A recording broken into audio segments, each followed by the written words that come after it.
Hi, welcome to the Geek Jabber YouTube channel. My name is Tim. We're back here with the 486 and Windows NT 3.51 server. And we're going to cover something that was perhaps a little unknown about Windows NT. It is services for Macintosh. So setting up Windows clients for an NT server is fairly easy. People don't realize that it could actually be used as a server for older Macintoshes as well. So machines running System 6 or System 7, for instance.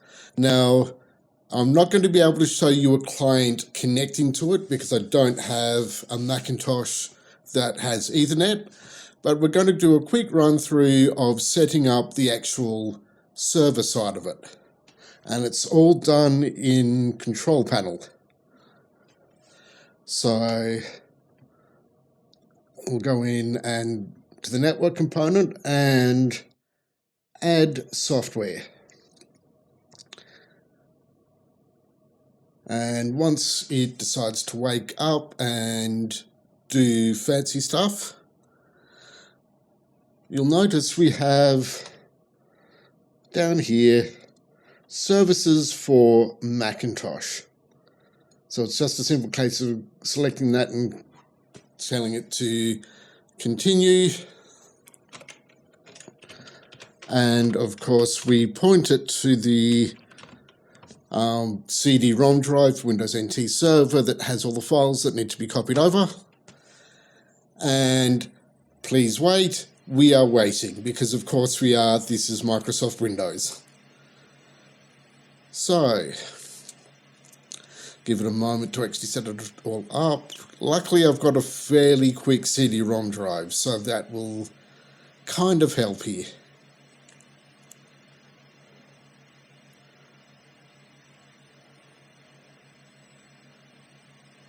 And it goes through some initial setup processes.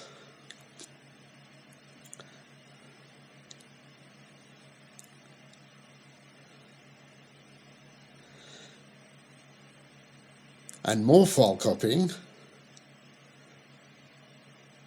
So that should have it now down here as an actual service. So we should just be able to go OK. It does even more configuration because why not?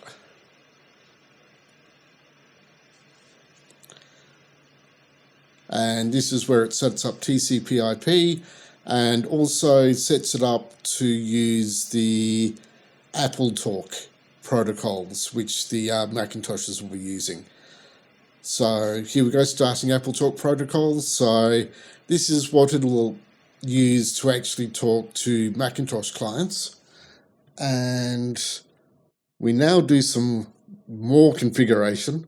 So in this case, if we had multiple network cards, we'd tell it which one to use, as well as if the network had zones already set up, we could set them here. This network, of course, doesn't. And if we had multiple network segments with apples on them, we could set up Apple Talk routing to enable routing between different subnets. We don't have that here, of course. So just click on OK. And it does yet more setting of stuff up. And now we get to do a restart of Windows because it's Windows. Of course we do. So I'll do a quick cut here. We'll let it do its rebooty thing and then we'll do some final work. So one moment, please. And we're back after a reboot because of course Windows loves reboots. So now we have it installed, we need to set up some file shares. So the shares for Macintosh are different from the ones for Windows. So that allows for two scenarios. One is you can replicate your Windows shares to share all your documents out via both platforms. The other scenario is if you have stuff specific to Macintosh that you want to share out, but the Windows machines don't necessarily need to see that, you can have different shares. And they're all done via Macintosh, or sort of via file menu. What am I talking about? So you'll notice in File Manager, we have this new menu item called Mac File. And we have the ability to create a new volume. Let's just use D drive, give a share name of D drive. Most people will probably want to untick guests can see this volume and go into the permissions tab. So if you're familiar with Unix and Linux permissions, this will be a little bit familiar to you. So you have three sets of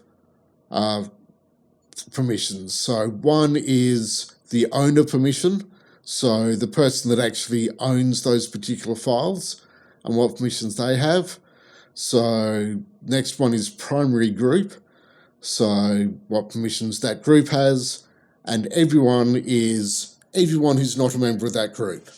So that would be for a situation where, for instance, you had a marketing department and you wanted to set up a volume just for a marketing team. You'd create a group called marketing, give them the permissions that you want. Everyone else will probably get nothing. You also have the option of replacing permissions on subdirectories. So if you want all the folders to have the same permissions, you can tick that box. And you also have the option of cannot move, rename, or delete. So if you don't want people moving stuff around or renaming files, you can do that as well. So that would be where you'd set that up, but we'll just cancel that for the moment because we don't have any Macs to demonstrate that on.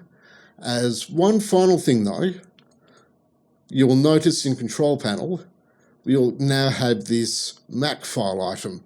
So if you want to keep track of who's got what files open on the Macintosh side of things, you can look at it all in here and you can see what's been shared, what files are currently in use, and who's currently logged in on a Macintosh. So really good if you're doing a bit of troubleshooting for the Macintosh clients. You can get at least a basic overview of what's going on. But I think we might wrap this up here because much as I'd love to have a Macintosh to connect to this, I don't have one that'll work. So there's not really much more I can show you. So if you want to support the channels, visit the website, join Discord, all the good stuff. Links are in the description. And you know what to do with that like button and dislike button and subscribe. And I'll wrap this up here and I'll see everyone in the next video.